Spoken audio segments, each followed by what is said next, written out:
नमस्कार। आपने डिटेल्स भेजी 6 अक्टूबर सन 2000 शाम के 6 बजे आपका जन्म हुआ और आपने अभी एक कुंडली का फ़ोटो भी भेजा है। उस कुंडली के फ़ोटो में और इस कुंडली के खाके में सिर्फ एक ही अंतर है कि उन्होंने एक ग्रह गलत भर दिया है। उन्होंने बुध को यहाँ लिखा है जबकि बुध कुंडली में अष्टम भाव में है। ये मैनुअल कुंडली बनाने में गलतियाँ हो जाती हैं, इसमें कोई डाउट नहीं है। बाकी सब स्थिति ठीक है। मकर राशि है, मीन लगन है। तो मीन लगन मकर राशि का ये हॉरोस्कोप है, यानी जन्म की राशि जो है वो मकर है, राशि के मालिक शनि है, लगन के मालिक बृहस्पति हैं। अब यहाँ बृहस्पति और शनि दो ग्रह कुंडली के तीसरे भाव में बैठे हैं। जब मीन लगन की बात करते हैं तो मीन लगन एक जल तत्व राशि का लगन है और मीन का मतलब होता है मछली, और ये अंतिम नक्षत्र में भी है जिसको मैं कह सकता हूँ बुध के नक्षत्र में है। बुद्धिमता तो ये व्यक्ति के भीतर देता है, लेकिन जल्दबाजी भी देता है। व्यक्ति जीवन में अचीवमेंट कुछ जल्दी चाहता है, यानी उसके अंदर थोड़ा पेशेंस की कमी होती है। वो चाहता है कि मुझे सब चीज़ें जल्दी जल्दी मिल जाएं, तो वो चीज़ थोड़ा सा यहाँ प्रॉब्लमेटिक है। और आपकी जन्म की राशि है मकर राशि, राशि के मालिक शनि है। चंद्रमा यहाँ भी आपका चर राशि में 1 डिग्री 11 मिनट का है। ये चंद्रमा भी इसी चीज़ को शो करता है कि ये थोड़ा सा स्वभाव में चंचलता और जल्दबाजी देता है। व्यक्ति जीवन में चाहता है कि सोर्स ऑफ इनकम बना रहना चाहिए लगातार, लेकिन जीवन का ये पहलू नहीं है। आदमी की इनकम जो होती है वो आती जाती रहती है, कभी बहुत अच्छी होती है, कभी डाउन होती है, तो उसके साथ व्यक्ति को जीना पड़ता है। चंद्रमा या पंचमेश होकर पंचम भाव को देखता है। ये स्थिति बुद्धि के लिए ठीक है, संतान प्राप्ति ठीक दिखाती है। व्यक्ति चाहेगा तो एजुकेशन भी अपने बल पर अच्छा करेगा, लेकिन एजुकेशन का जो कारक है बुध, वो कुंडली के अष्टम भाव में बैठा हुआ है। जब अष्टम भाव में कारक बैठा हुआ हो तो थोड़ा सा प्रॉब्लम आती है, जीवन में एजुकेशन डगमगा जाती है। इसको मैं ये भी कह सकता हूँ, कभी कभी व्यक्ति अपनी मन इच्छा से ही एजुकेशन छोड़ देता है, नहीं तो ऐसे खराब योग इसमें नहीं है कि व्यक्ति चाहे तो अपने बल पर एजुकेशन कर सकता है। अब बृहस्पति और शनि जो लगन के इसके मालिक हैं, दोनों वक्री हैं। बली तो हैं, वक्री ग्रह चेष्टा बली होता है। ये व्यक्ति के भीतर उमंगों को बढ़ा देता है। होता तो शक्तिशाली है, व्यक्ति से कितनी भी मेहनत करा लो, मेहनत करने में कोई प्रॉब्लम नहीं। अपने स्वयं के बल पर कुछ ना कुछ अर्जित करने में व्यक्ति हमेशा कोई ना कोई योजनाओं में जीवन में लगा रहता है कि मेरे से भले ही मेहनत हो जाए लेकिन बस कुछ मिल जाए। वो स्थिति यहाँ मैंने ऐसे लोगों में देखी है। शनि तीसरे घर में हो, बृहस्पति साथ में हो, ये धन योग है। ये धन योग यानी जीवन में आपको किसी न किसी प्रकार से पैसे की स्थिति बनी रहेगी, सोर्स ऑफ इनकम बनी रहेगी। ये शनि बृहस्पति का योग आपको जीवन में स्थान परिवर्तन करा सकता है, यात्राएं कराएगा, टूर ट्रैवलिंग्स कराएगा। पैसा कमाने के लिए स्थान बदलना या दूर स्थान पे जाना भी संभव है। शुक्र और बुध जब कुंडली के अष्टम भाव में होते हैं ये थोड़ा सा वैवाहिक जीवन के लिए अच्छा नहीं, क्योंकि विवाह स्थान है सप्तम भाव, वहाँ पे बैठा हुआ है षष्ठेश सूर्य। लेकिन जब शुक्र अष्टम भाव में स्वग्रही हो, बुध भी साथ में हो, तो क्या होगा? आयु के लिए अच्छा, स्वास्थ्य के लिए अच्छा, पैतृक संपत्ति के लिए अच्छा। यानी व्यक्ति को अपने घर परिवार की तरफ से भी जरूर कुछ ना कुछ पैतृक रूप में सपोर्ट मिलती है, चाहे वो मकान मिल जाए, चाहे धन मिल जाए, क्या संपत्ति मिल जाए, ऐसा जरूर मैंने बहुत सारी कुंडलियों में देखा है। बुध चतुर्थेश होकर यहाँ बैठे हैं, ये पैतृक रूप से तो देते हैं, लेकिन जब व्यक्ति स्वयं के बल पर कुछ मकान बनाने की बात करे, कुछ धन संपत्ति के बारे में बात करे, तो वो थोड़ा सा मुश्किल हो जाता है। तो वैसा एक संयोग यहाँ दिखाई देता है। 6th हाउस में मंगल है। मंगल जैसा ग्रह जब छठे घर में हो तो ये शत्रुओं को हराने वाला, स्पोर्ट्स में अच्छी एक्टिविटी देने वाला, साहस देने वाला, और व्यक्ति किसी भी परिस्थिति से जूझने में सक्षम होता है, निडर होता है, साहसिक होता है, सभी परिस्थितियों से जूझने वाला होता है। मंगल यहाँ भाग्य स्थान को वापस देख रहा है, यानी स्वयं के बल पर भाग्य को निर्माण करने वाला ये व्यक्ति है। अपने जीवन में अथक प्रयास, अथक मेहनत करने के बाद ऐसे लोग जीवन में तरक्की प्राप्त कर लेते हैं। राहु केतु अक्ष जब कुंडली के चौथे दशम भाव पे हो तो ये घर जहाँ पर व्यक्ति पैदा होता उस स्थान को छुड़वाने में सक्षम है। कहीं दूर स्थान पर जाना, स्थान परिवर्तन करना, यानी घर जहाँ पे व्यक्ति पैदा होता है नेटल प्लेस पे, वहाँ से अलग हटाकर कहीं दूसरी जगह ले जाता है ऐसा प्लैनेट। चलिए, ये तो कुंडली की ग्रहों की स्थिति हुई।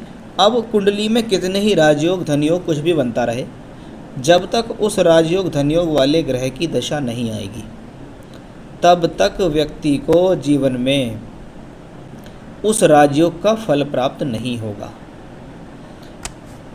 चलिए बात करते हैं दशाओं पर, फिर आपके सवालों पर। 2014 के सितंबर से मंगल की दशा शुरू हो गई।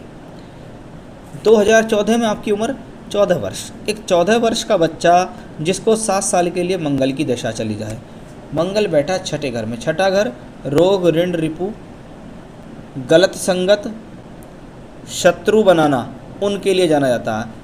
ऐसी स्थितियों में मैंने देखा है व्यक्ति को छोटी मोटी चोट वोट लगती है, शत्रु भी उसके बनते हैं लाइफ में। यानी कि एक तो व्यक्ति साहसी बहुत होता है, उसके अंदर एक निर्भीकता होती है, वो डरता किसी से नहीं है। अब उसी स्थिति को लेकर हो सकता है उसकी लोगों से झड़प भी हो जाए। जैसा कि आपने ये कहा, गलत संगत के लोग ज़्यादा मिलते हैं। वो कहाँ से मिलते हैं? वो इसीलिए मिलते हैं क्योंकि प्लैनेट आपका यहाँ बैठा हुआ है। छठा घर एक गलत स्थान है, वहाँ पर मंगल बैठता है। मेरे हिसाब से आपकी जो एक्टिविटी है कुछ उदरपाती किस्म की या जोशीले किस्म की हैं, तो जो भी व्यक्ति विशेष है वो आपको एक ही कैटेगरी से देखता है कि यार ये व्यक्ति जो है बहुत चालाक सा है और थोड़ा सा ऐसा लगता है जैसे कुछ ज़्यादा जोशीला हो, या इसके मन में हमेशा कुछ ना कुछ चलता रहता है, जिसकी वजह से आप कहते हैं ना घर परिवार के लोगों में अच्छी छवि नहीं बन पाती। वो इसी वजह से नहीं बन पाती है क्योंकि आपकी जो एक्टिविटीज़ हैं वर्तमान में वो इस प्रकार की ही हैं कि आपको देख के हर कोई ये समझता है कि पता नहीं क्या गलत कर दे। देखिए, क्योंकि मंगल आपका नवांश कुंडली में भी अष्टम भाव में बैठा, तो फिर से प्लेनेट की पोजीशन अच्छी नहीं हुई, यहाँ छठे में या आठवें में। आप जब तक ये मंगल की दशा चले 2021 तक, चोट फेंट से सावधान रहें, गलत संगत से सावधान रहें, झगड़े झंझट से सावधान रहें। नहीं तो आप किसी गलत संगत, गलत आदत के कारण झगड़े झंझट में फंस सकते हैं। तो आज से ही गलत लोगों का त्याग करें, नहीं तो प्रॉब्लम में आप फंस जाएंगे। तो वो स्थिति भी आपकी इस कुंडली में दिखाई दे रही है। आप कहते हैं पैसा नहीं रुकता चला जाता। देखो, ये बात मेरे बिल्कुल समझ से बाहर है कि एक 18-19 वर्ष का बच्चा जब ये बात करने लगे कि पैसा नहीं रुकता, अभी तो आपकी लाइफ शुरू हुई है। एक 18-19 साल की उम्र में आप ऐसे सवाल करेंगे तो ये क्वेश्चन ठीक नहीं है आपका, क्योंकि अभी आपकी लाइफ शुरू हुई है भाई साहब। अभी तो कुछ बड़ी जिम्मेवारी नहीं, कोई बीवी नहीं, कोई बच्चे नहीं, तो ये यहाँ पे तो आप अभी, तो मैं कहता हूँ जब पैसा नहीं रुकता का मतलब क्या होता है? आपके पास सोर्स ऑफ इनकम कम है। एक आदमी को, चाहे से आपकी उम्र है 18 वर्ष, 19 वर्ष का बच्चा आज के समय में अगर रोज़ाना 300 रुपये खर्च करता है अपने ऊपर, खाना पीना घूमना फिरना सब कुछ मोबाइल लगा के, तो 10,000 रुपये महीना हो जाते हैं। अब ऐसे में उसको 10-12 हज़ार की आमदनी हो तो उस पर बचेगा क्या? क्योंकि जैसा जैसा पैसा आता है नई उम्र के बच्चों पे, वैसे वैसे उनके खर्चे बढ़ते हैं।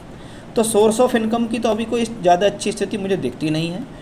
अब मैं बात यहाँ एक ज़रूर करूँगा कि 2021 तक तो मैंने आपको बता दिया, राहु की दशा सितंबर 21 से शुरू होगी, यानी 2022 से राहु की दशा शुरू होगी। राहु आपका 4th हाउस में, चौथे घर में राहु, बुध की राशि में, और बुध बैठा अष्टम भाव में। राहु की दशा और राहु की अंतर्दशा यानी सितंबर 21 से जून 24 के बीच आपकी लाइफ में कोई बड़ा स्थान परिवर्तन होने वाला है। हो सकता है आपको कोई काम मिल जाए, हो सकता है आपको कोई नौकरी मिल जाए जिसकी वजह से आप अपना स्थान बदल लें और स्थान बदल के आप दूसरी जगह काम करने चले जाएं। वैसा मुझे यहाँ साफ तौर पे दिखता है। लेकिन राहु यहाँ भी त्रिकोण स्थान में है और राहु यहाँ भी त्रिकोण स्थान में है, यहाँ शनि बुध के साथ हैं। इसलिए ये बात तो पक्की है कि राहु में या आने वाली दशा में आपका बड़ा स्थान परिवर्तन होने वाला है। आप अपनी जगह चेंज करके किसी दूसरे स्थान पर जाकर काम करने वाले हैं। तो वो स्थिति थी। आपने कहा भाग्य कब खुलेगा? देखिए, भाग्य खुलने के लिए थोड़ा सा समय लगेगा। मैं समझता हूँ 2024 के बाद ही आपका भाग्य खुलेगा और वो अच्छा भाग्य खुलेगा। और एक सलाह मेरी और है, जब तक आप जीवन में अपना ट्रैक चेंज नहीं करेंगे, अपनी जन्मस्थली को छोड़ के किसी दूसरे स्थान पर नहीं जाएंगे, तो आपका भाग्य नहीं खुलेगा।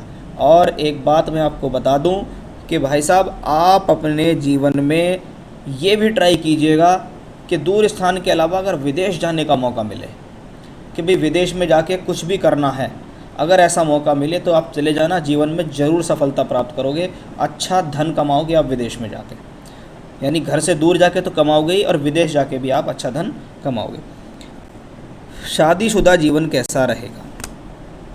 चलिए, शादीशुदा के बारे में तो मैंने थोड़ा सा आपको बताया कि थोड़ी सी प्रॉब्लम है, कोई बड़ी स्थिति नहीं दिखती आपकी। नवांश कुंडली से भी मुझे यहाँ बड़ी स्थिति नहीं दिखती।